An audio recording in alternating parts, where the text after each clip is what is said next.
Hello guys, ang inahan gigigwa na igo jud. Ay gyud ang paminaw dira na side. Di panugnaw nga sakit ang ulo. Sakit pagit ang dughan sa may right sa may left side. Dilagnat. Mayroon akong anak. Wala kayo nagsamak-samak sa kuha. Ay di gid may awasin nga nagsakit kita. Pero saan man inahanta.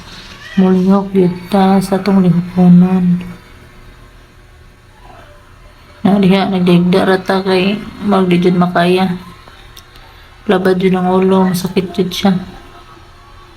Ang sigitan ara ka diha dong ha, kaya galas-galas ng mama. Unya sa gawas siga ulan-ulan pa man jud. Kita man ninyo galagom-lagom ang kalangitan. Atong mga hinlay ron, diri ron sa likod kay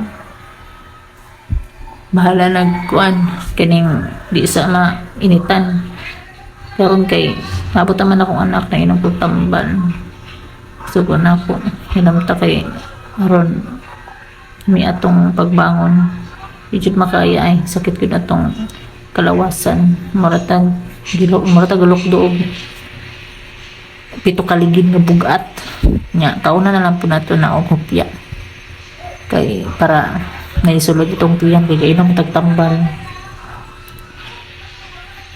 kaon na niya mader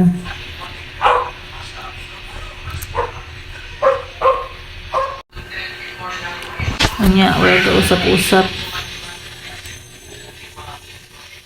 hindi ko usap diha wala usap mutukan dyan masakit yun ang ulo yun mupitik yun siya o diri lang taman. Thanks for watching.